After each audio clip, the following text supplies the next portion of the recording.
Yuhu, di video kali ini aku bakal membahas operator bernama Ray. Akhirnya, kita kedatangan operator dari kelas yang agak ribet pemakaiannya, yaitu Ray dari kelas Hunter. Kelas Hunter adalah sniper yang realistis karena semua attack memakai sistem ammo. Dengan sistem, ammo-nya menambah attack yang mana damage kelas ini makin keras mengingat base attack-nya tinggi. Lalu kalau habis penggunaan gimana? Operator ini bakal berhenti nyerang buat isi ammo. Karena itulah kelas Hunter tidak terlalu cocok buat lawan musuh bergerombol. Ada baik dan jeleknya lumayan lah berimbang. Hunter juga diberkahi range yang gimana ya bilangnya? Panjang. Setelah trait terbitlah talent. Di talent 1, Ray si kelinci bisa deploy Capybara yang di sini bernama Sandbeast. Fungsi Sandbeast ini persis kayak Seaborn-nya Skadi versi koruptor, yaitu memperpanjang jangkauan range. Bedanya di Sandbeast ini ada tambahan physical damage yang masuk. Capybara yang banyak fungsi gini nemu di mana ya? Next, talent 2-nya menambah attack yang bisa ditumpuk kalau nyerang musuh yang sama. Talent ini berhubungan dengan talent 1. Di talent 1, Capybara bisa menjadikan musuh buat jadi prioritas serangannya Ray. Nah, talent ini memberikan efek damage lanjutan. Selain masuknya damage fisikal dari talent 1. Jujur aja, tumben ada talent yang berguna buat operator yang punya summon. Biasanya yang punya talent summon gini kebanyakan talent full soal summon.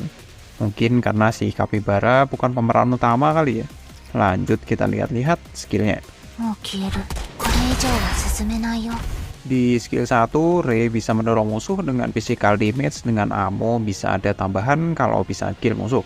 Skill ini skill push atau dorong dengan tambahan damage. Jadi kalau kamu takut musuh nggak kedorong jauh karena level dorong cuma medium, setidaknya Ray mengakali dengan damage plus. Damage-nya lumayan keras, bisa nyimpan serangan pula. Di skill 1, level push-nya berubah jadi large di Mastery 3. Lucunya, skill ini bisa diaktifkan walaupun lagi nggak ada ammo. Jadi dorong, dan dorong. Benar-benar skill yang praktis. Tinggal dorong, dan dorong. Nah, yang jadi pertanyaan adalah, kenapa sniper juga ada skill push-nya?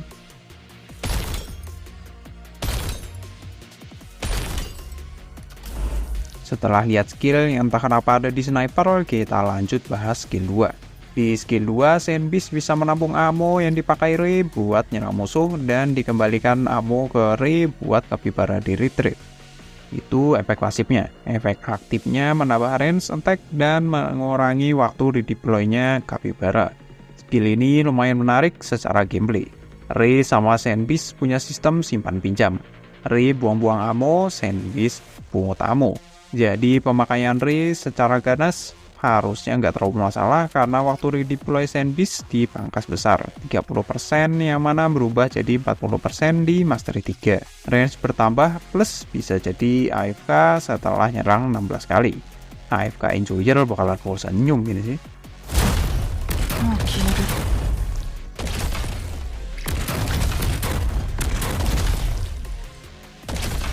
Setelah pemanasan lihat skill lain, kita lihat skill utama Ray yaitu skill 3.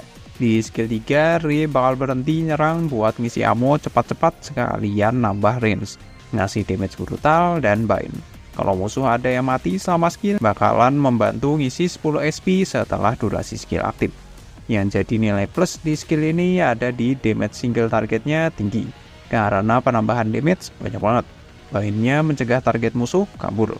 Situasi tadi plus Capybara di talent bisa bantu masukin physical damage lebih dan nambahin range. Geleng-geleng dah ini musuh lihat Ray. Ya nggak cuma musuh aja sih, aku juga geleng-geleng nyobain ini skill. Nilai minus mungkin cuma durasi super singkat, cuma 16 detik. Durasi singkat gini pun udah diakalin dengan penambahan SP kalau kill musuh selama skill yang mana udah pasti bakal dapat. Kecuali lawan musuh bossnya HP-nya supportable. Jadinya skill bakal cepat aktif lagi. Skill ini udah pasti jadi prioritas buat di mastery. Jadi layak build nggak? Mungkin.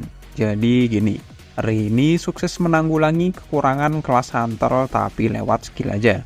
Alasan aku kasih rating build level mungkin karena di luar skill Ray masih terjebak di kelas yang bergantung dengan ammo. Kalau aku bandingin, kelas Hunter ini mirip sama kelas Mystic Caster.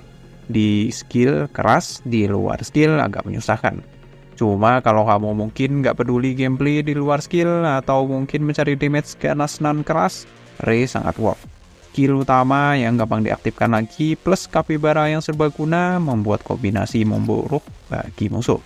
Buat newbie sebaiknya jangan di build duluan, kecuali kamu bisa clear ke story agak jauh yang mana itu nggak mungkin atau punya bahan material buat upgrade.